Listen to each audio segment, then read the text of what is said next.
Okay, good evening friends. आज का topic है हमारा न्यूट्रिशन। ठीक है, न्यूट्रिशन में जो मेन मैक्रो न्यूट्रिएंट्स है, जैसे कि हमने पढ़ा मैक्रो न्यूट्रिएंट्स जो ज़्यादा क्वांटिटी में खाए जाते हैं, वो कौन से थे? Carbohydrates, fat, protein. Carbohydrates, fat और प्रोटीन ये हम ज़्यादा क्वांटिटी में खाते हैं, इसलिए इनको मैक्रो न्यूट्रिएंट्स बोलते हैं। मैक्रो मीन्स ज़्यादा क्वांटिटी में खाते हैं। तो आज जो हम पढ़ेंगे वो है कार्बोहाइड्रेट्स का फंक्शन क्या है, रोल क्या है हमारी बॉडी में, क्या काम करते हैं और कितने टाइप्स के हैं। ठीक है, कितने टाइप्स के कार्बोहाइड्रेट्स हैं, कितने टाइप के फैट हैं, good fat, bad fat, protein क्या है, ठीक है, कितने टाइप्स का है और क्या फंक्शन है, ये हमारी बॉडी में क्या फंक्शन करते हैं। तो सबसे पहले स्टार्ट करेंगे कार्बोहाइड्रेट्स। कार्ब्स, सिंपल, रोटी, चावल, आलू, ये सब कार्बोहाइड्रेट्स देते हैं हमारी बॉडी में, कार्ब्स का काम करते हैं। कार्ब्स का मेन फंक्शन क्या है? कार्बोहाइड्रेट का मेन फंक्शन है आपके मसल्स को, जो आपके जितने भी बॉडी के मसल्स हैं, इनको एनर्जी देना, काम करने के लिए एनर्जी देना, और आपके ब्रेन को एनर्जी देना। तो ब्रेन का काम क्या होता है? बहुत सारे मैसेजेस को देना, मैसेजेस लेना, सोचना, समझना। ब्रेन और आपके मसल्स को एनर्जी देते हैं कार्बोहाइड्रेट्स। कार्बोहाइड्रेट्स का मेन फंक्शन है। तो आपके पूरे जो बॉडी के मसल्स हैं, चलना फिरना, उठना बैठना, एक्सरसाइज करना, हर काम के लिए एनर्जी चाहिए। कहाँ से आ रही है? कार्ब्स से आती है। कई लोग सोचते हैं ना प्रोटीन ज़्यादा खाता है, प्रोटीन से एनर्जी आती है। नहीं, प्रोटीन से एनर्जी नहीं मिलती। मसल्स को वेट उठाने के लिए, एक्सरसाइज करने के लिए जो एनर्जी मिलेगी, कार्ब्स से बनती है। कार्बोहाइड्रेट्स मसल को एनर्जी देते हैं। कैसे देते हैं? इसका एक प्रोसेस होता है। जब हम खाना खाते हैं, चावल खाते हैं, चावल हमारी बॉडी में गए, वो जाके सिंपल ब्रेक डाउन होते हैं। किसमें? चावल का ब्रेक डाउन होगा कार्बोहाइड्रेट्स।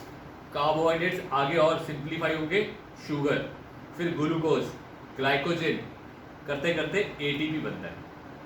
एक प्रोसेस है बॉडी का। हमारे सेल्स बहुत छोटे सेल्स हैं, दिखते नहीं है, आंखों से देखें तो दिखेंगे नहीं सेल्स, इतने छोटे हैं।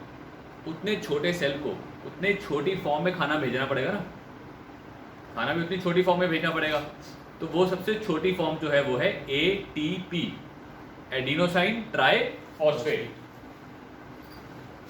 जो हमने पढ़ा था एटीपी, एडिनोसाइन ट्राई फॉस्फेट। तो ये कार्बोहाइड्रेट्स एटीपी में जाके कन्वर्ट होते हैं और हमारे सेल्स में जाके स्टोर होते हैं, सेल्स के पास चले जाते हैं, फिर सेल्स उसको खाते हैं और एनर्जी बनाते हैं। तो गाइस, सबसे इंपॉर्टेंट काम कार्बोहाइड्रेट्स का क्या हो गया? हमारे मसल्स को और हमारे ब्रेन को एनर्जी देना। जितनी एनर्जी मसल्स में रहेगी उतना अच्छे से मसल वर्कआउट कर सकता है, उतनी देर तक उतना हैवी वर्कआउट कर सकता है। ठीक है, तो कार्ब्स खाना बड़ा इंपॉर्टेंट है। इसीलिए कल जो हमने देखा था कि हमारी डाइट में कितने % कार्ब्स होने चाहिए? 65। सबसे ज़्यादा कार्बोहाइड्रेट्स होने चाहिए, क्योंकि सबसे पूरी बॉडी को एनर्जी देते हैं। इसी तो कार्बोहाइड्रेट्स का काम हो गया आपके ब्रेन और आपके मसल्स को एनर्जी देना। कितनी तरह के कार्बोहाइड्रेट्स हैं? कितनी तरह के कार्बोहाइड्रेट्स हैं? तो सिंपली पॉज कर इसको फिर ऑन करते हैं। ओके, तो कितनी तरह के कार्बोहाइड्रेट्स हैं? 3 तरह के कार्बोहाइड्रेट्स हैं, simple, complex and fibre. Fibres भी कार्बोहाइड्रेट की कैटेगरी में आते हैं। सिंपल कार्ब्स क्या होते हैं? सिंपल कार्ब्स जैसे कि ग्लूकोज, जैसे आप ग्लूकोज देखे खाते हो, जुबान पे रखते एकदम से पिघल जाता है। ग्लूकोज को डाइजेस्ट करने की ज़रूरत नहीं होती, वो जुबान पे रखते ही अपना काम शुरू कर देता है। तो सबसे सिंपल है ग्लूकोज। जैसे फ्रक्टोस, फ्रक्टोस होता है, फ्रूट्स में मीठापन होता है, एप्पल बनाना एक मिठास होती है, वो फ्रक्टोस होती है, वो जो मिठास है। सिंपल है, फ्रूट्स खाओगे, खाते ही डाइजेस्ट हो जाते हैं। दूध, लैक्टोस होता है, दूध में भी एक मिठास होती है, फीका दूध पियोगे वो भी थोड़ा सा मीठा होता है, वो लैक्टोस होता है जो मिठास है, तो वो भी सिंपल कार्ब्स है। तो इस तरह से सिंपल कार्ब्स 2 तरह के हैं। सिंपल कार्ब्स में भी 2 तरह के होते हैं। मोनोसैचराइड, मोनोसैचराइड मतलब सिंगल मॉलिक्यूल वाला, एक मॉलिक्यूल, जैसे ग्लूकोज खाते ही गया फटाफट। शुगर, ये सब सिंगल मॉलिक्यूल वाले हैं। ऐसे डबल मॉलिक्यूल में आते हैं डाइसैचराइड्स, उनको बोलते हैं डाई। मोनो मीन्स, मोनो का मतलब होता है सिंगल, डाई का मतलब होता है 2।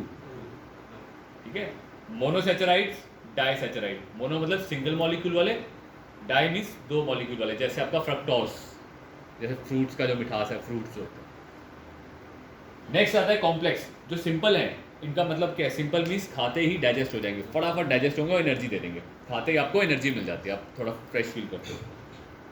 कॉम्प्लेक्स पॉलीसैचराइड, पॉली मीन्स मैनी, बहुत सारे मॉलिक्यूल्स होते हैं, तो ये कॉम्प्लेक्स होता है। तो इसमें से बॉडी जब खाती है तो ये धीरे धीरे डाइजेस्ट होते रहते हैं, देर तक आपको एनर्जी देते हैं। आपने चावल खाए, रोटी खाई, वो रोटी आपको 2-3 घंटे तक एनर्जी देती रहेगी, ठीक है। इनका अपना इंपॉर्टेंट काम है। आपको जब आपको लॉन्ग टर्म तक एनर्जी चाहिए और आपको पता है मैंने अभी सुबह कुछ खाना है और दोपहर तक मेरे को एक्टिव रहूँ, तो आप कॉम्प्लेक्स खाओगे, इसलिए हम कॉम्प्लेक्स खाते हैं। जो हमारे मेन मील्स है ना, उसमें कॉम्प्लेक्स खाते हैं कि हमें देर तक एनर्जी मिलती रहे।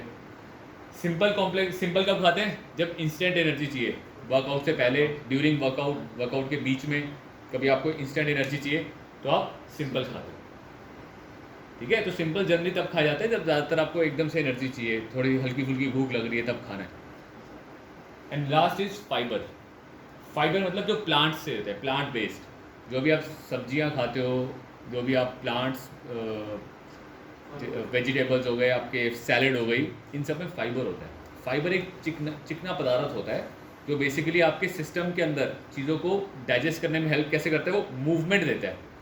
अगर आपके सिस्टम में चीज़ें चिपक गई तो वो आगे मूव नहीं करेगी ना, तो ये चिकनाहट होती है, ये आपको आगे मूव करवाती है, सिस्टम में चीज़ों को आगे मूव करती है, जिसकी वजह से डाइजेशन प्रोसेस ईजी और अच्छा हो जाता है।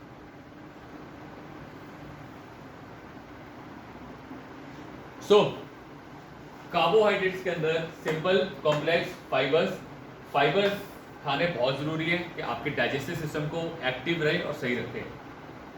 सिंपल का इंपॉर्टेंस क्या है, अभी जैसे हमने डिस्कस की, क्यों इंपॉर्टेंट है सिंपल, इंस्टेंट एनर्जी, जल्दी, ठीक है। फ्रूट्स जैसे एप्पल, बनाना, चॉकलेट, शुगर, ग्लूकोज, सिंपल है, जो एकदम से मीठा होता है। फ्रूटी वगैरह हो गई, लेकिन ये Frooti is not good, but ये सिंपल है, मिठास ज़्यादा है जिसमें। कॉम्प्लेक्स, आलू, चावल, रोटी, जो भी हम कुक करके बनाते हैं, जिसको बनाना पड़ता है, टाइम लगता है, जितना आप जो चीज़ कच्ची खा सकते हो, जो चीज़ आप कच्ची खा सकते हो सिंपल है, उतनी सिंपल है। जिस चीज़ को जितना कुक करना पड़ता है, जैसे रोटी है, रोटी बनने के लिए पहले गेहूँ आता है, गेहूँ के वो पीसना पड़ता है, आटा बनता है, आटे को गूंदना पड़ता है, ठीक है। गूंदने के बाद फिर रोटियाँ बनानी पड़ती है, कितना लंबा प्रोसेस है, तो डाइजेस्ट होने में भी लंबा प्रोसेस है। चावल से, खेत से जब आते हैं, चावल के छिलके उतरते हैं, फिर चावल बनता है, फिर वो चावल को बॉईल किया जाता है, कितनी देर तक बॉईल करना पड़ता है स्टीम कुकर में, तब जाके वो खाने लायक होते हैं। तो ऐसे जो कॉम्प्लेक्स फॉर्म में होते हैं, जिनको बनाने में टाइम लगता है, उनको डाइजेस्ट करने में भी टाइम लगता है थोड़ा, और जो ईजिली सिंपली खा सकते हो आप, वो सिंपल। क्लियर है? नेक्स्ट बात करते हैं फैट। फैट हम जनरली सोचते हैं fat is not good, fat नहीं होना चाहिए। ये वो फैट नहीं होता, ये वो फैट है जो हमें खाने में चाहिए ही चाहिए। फैट के अपने बड़े इंपॉर्टेंट फंक्शन है। फैट के इंपॉर्टेंट फंक्शन क्या है? सबसे पहला फंक्शन, जब कार्बोहाइड्रेट की एनर्जी खत्म हो जाती है, बॉडी में से कार्ब्स खत्म हो गए, तो बॉडी को एनर्जी कौन देता है? फैट। तो फैट में से बॉडी एनर्जी बनाती है, ठीक है।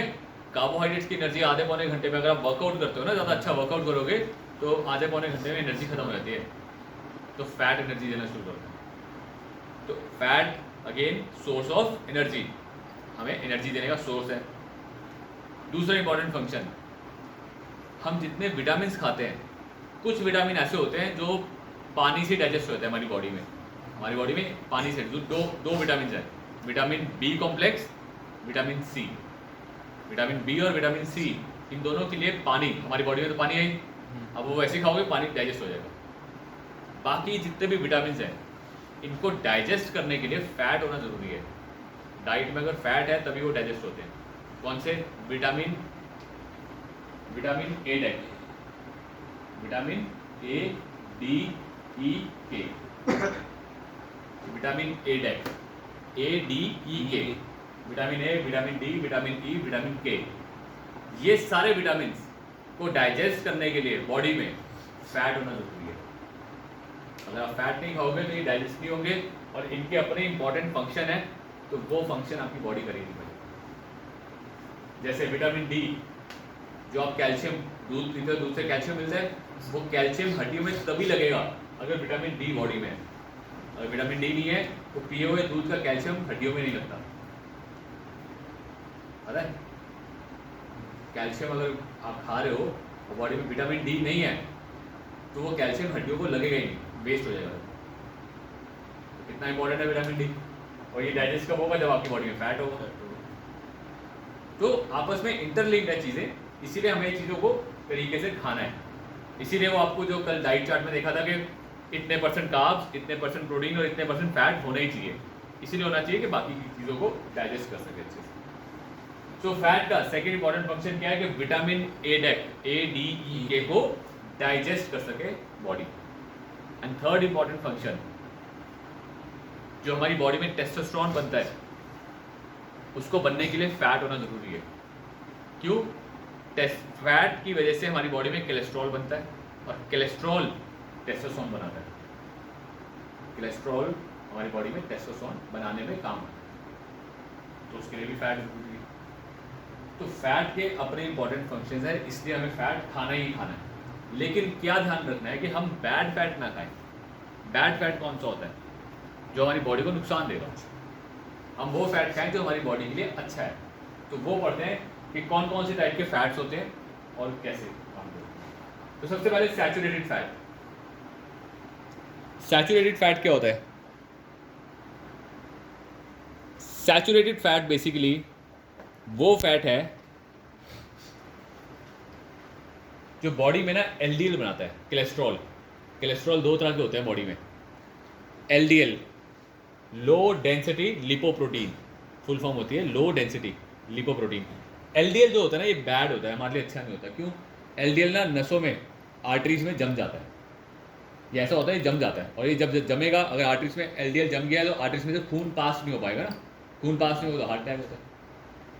तो LDL जो कोलेस्ट्रॉल है, ये अच्छा नहीं है। और ये कहाँ से आता है? सैचुरेटेड फैट से। और सैचुरेटेड फैट कहाँ से आता है? किन चीज़ों से मिलता है? आपका रेड मीट। रेड मीट मतलब जैसे कि बकरे का, भैंस का जो खाते हैं, रेड मीट से आता है। एग योक, अंडे का जो पीलापन है उसमें होता है। डेयरी प्रोडक्ट में बटर, बिस्किट्स, केक जो प्रोसेस करके बनते हैं, इन सब में सैचुरेटेड फैट होता है। सैचुरेटेड फैट की क्वांटिटी ज़्यादा होती है। तो आपकी बुक के अंदर जहाँ पे सैचुरेटेड फैट है, वहाँ पे आप देख सकते हो cheese, butter, milk, commercially prepared cake, pies, cookies, इन सब में सैचुरेटेड फैट ज़्यादा मिलता है। तो अब वो कह रहे हैं कि सैचुरेटेड फैट आपको खाना तो है, लेकिन बहुत लिमिटेड। कितना? It should be very limited, ताकि ज़्यादा बॉडी के अंदर LDL ना बने। ठीक है? तो अगर आप रेड मीट क्यों खाना है? मीट मेनली प्रोटीन के लिए खाते हैं, तो आप इंस्टेड ऑफ रेड मीट आप चिकन खा लो। अंडे खाते हो आप, अगर 5 से 7 अंडे खाते हो दिन के, तो कोशिश करोगे 2 या 3 अंडे आप ऐसे खाओ जिसमें योक निकाल दो। 2-3 अंडे पूरे खाओ, 2-3 अंडे सिर्फ एग वाइट खाओ, थोड़ा सा कम हो जाएगा। तो इस तरह से स्पेशली जिनको ना प्रॉब्लम है, जिन लोगों को, आप लोग यंग हो, एज में ट्रेनर तो आप लोग एक्सरसाइज करते हो तो आपको फिट हो, आप खा सकते हो अंडे आराम से योग के साथ। बट जो लोग 50 इसमें है, 40-50 में और मोटे हैं और उनको कोलेस्ट्रॉल प्रॉब्लम है, तो जिनको स्पेशली कोलेस्ट्रॉल की प्रॉब्लम है, उनको आप सैचुरेटेड फैट नहीं दोगे, उनको आप सैचुरेटेड फैट मना करोगे, ये आपको नहीं खाना, अवॉइड करना।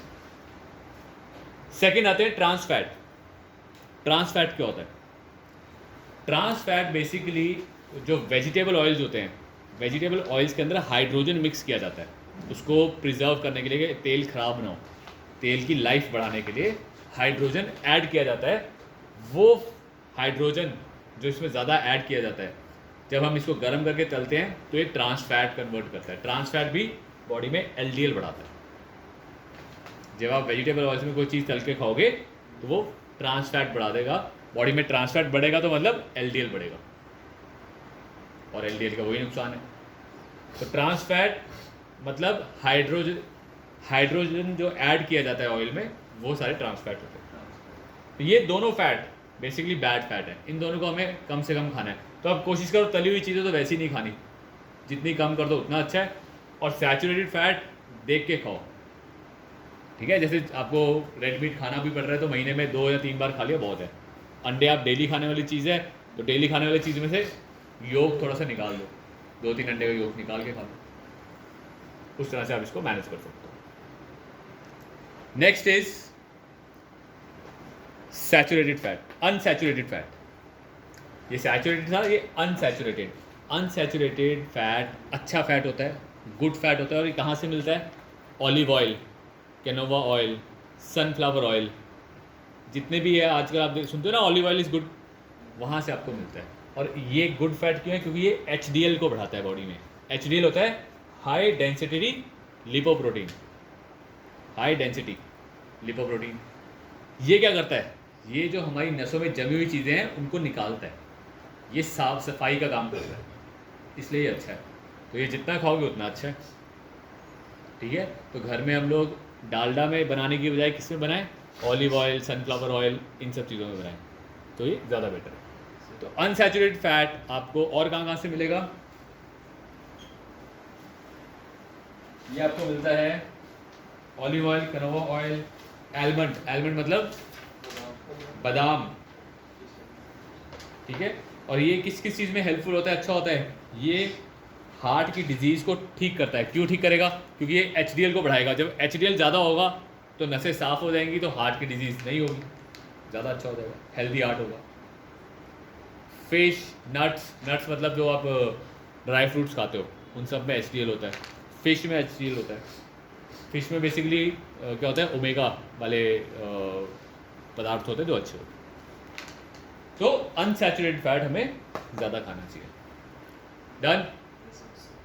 नेक्स्ट है essential fatty acids. Essential fatty acids क्या होते हैं?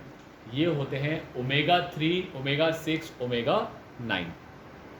ओमेगा 3, ओमेगा 6 एंड ओमेगा 9, ये सारे एसेंशियल हैं। एसेंशियल मतलब बहुत ज़रूरी है बॉडी के लिए। क्यों? क्या काम करते हैं? एसेंशियल फैटी एसिड्स सबसे पहले हार्ट, कार्डियोवैस्कुलर को प्रोटेक्ट करते हैं, अच्छा करते हैं, स्ट्रॉन्ग करते हैं। रिप्रोडक्टिव सिस्टम को अच्छा करते हैं, इम्यून सिस्टम को अच्छा करते हैं, नर्वस सिस्टम को अच्छा करते हैं। इन सब चीज़ों को अच्छा करते हैं। और कहाँ से मिलता है? वॉलनट, अखरोट से मिलता है। आपकी सेसमे सीड्स होती हैं वहाँ से, नट्स, एवोकाडो, एवोकाडो एक फ्रूट है, डार्क लीफी वेजिटेबल, जितने भी हरे रंग की पत्ते वाली सब्जियाँ होती हैं, जैसे आपका पालक, मेथी, ठीक है, उन सब से मिलता है। फिश से मिलता है, जो लोग फिश खाते हैं वहाँ से आता है। इसकी पूरी लिस्ट अगर गूगल सर्च करोगे ना एसेंशियल फैटी एसिड की, search food rich in essential fatty acid, तो पूरी लिस्ट आ जाएगी वो ज़्यादा खाने, क्योंकि ओमेगा 3, ओमेगा 6, ओमेगा 9 बॉडी में चाहिए ही चाहिए। और लास्ट है कोलेस्ट्रॉल। कोलेस्ट्रॉल हमारी बॉडी में कौन बनाता है? लीवर। जब हम फैट खाते हैं उस फैट को प्रोसेस करता है लीवर और कोलेस्ट्रॉल बनाता है। वो जो कोलेस्ट्रॉल है 2 तरह का बनता है, LDL और HDL। ये किस पे डिपेंड करेगा? LDL HDL आपने कौन सा फैट खाया है। आपने जो फैट ज़्यादा खाया है वो ज़्यादा LDL बनाएगा। अगर आपने गुड फैट ज़्यादा खाया है तो ज़्यादा HDL बनेगा, ठीक है ना। अगर आप सैचुरेटेड फैट ज़्यादा खा रहे हो तो ये ज़्यादा LDL बना देगा लीवर को। तो मतलब आपने जो चीज़, HDL अच्छा होता है, LDL इज़ बैड फैट। तो बेसिकली ये डिपेंड करता है कि आपने कौन सा फैट ज़्यादा खाया है। आपने अच्छा फैट ज़्यादा खाया है तो बॉडी में HDL ज़्यादा बनेगा। आपने बैड फैट ज़्यादा खाया तो बॉडी में LDL ज़्यादा बनेगा। तो ये सारे हमारे फैट के टाइप्स हैं। सिंपल 4 टाइप्स हो गए, 5 टाइप कह लो। Saturated, trans fat, unsaturated, essential fatty acid and cholesterol. Cholesterol basically हम खाते नहीं है, ये हमारी लीवर बनाता है, ठीक है। कोलेस्ट्रॉल हम लोग खाने में नहीं खाते बट लीवर बनाता है। तो लीवर किसके बेस पे बनाएगा? जो आपने उसको ज़्यादा चीज़ दी होगी उसके बेस पे बना देगा। क्लियर है? नेक्स्ट आते हैं जी प्रोटीन पे। प्रोटीन जो आपका सबसे पसंदीदा चीज़ होती है ना ट्रेनर्स के लिए, बॉडी बिल्डिंग करनी है, प्रोटीन प्रोटीन प्रोटीन। प्रोटीन का मेन काम क्या है? प्रोटीन का सबसे इंपॉर्टेंट काम होता है ग्रोथ एंड रिपेयर। ग्रोथ पूरी बॉडी की, सिर्फ मसल्स की नहीं, पूरी बॉडी की ग्रोथ और पूरी बॉडी की रिपेयर। ग्रोथ में आपकी हड्डियां आ गई, आपके सिस्टम्स आ गए, बॉडी के अंदर हार्मोन्स बनते हैं, ग्रोथ हार्मोन, टेस्टोस्टेरोन, सब कुछ एंजाइम्स होते हैं, वो सब प्रोटीन की वजह से आते हैं। प्रोटीन उनमें हेल्प करता है। बॉडी के अंदर कभी चोट लग जाए, उस चोट को ठीक करने में भी प्रोटीन हेल्प करता है। अगर बॉडी में प्रोटीन अच्छा है तो जल्दी चोट रिकवर हो जाती है। तो प्रोटीन का जो काम है वो ग्रोथ और रिपेयर है। तो ग्रोथ में पूरी बॉडी में मसल्स भी आते हैं, तो मसल की भी ग्रोथ करेगा। अब जब आप एक्सरसाइज करते हो तो क्या होता है, मसल ब्रेक होता है, मतलब एक्सरसाइज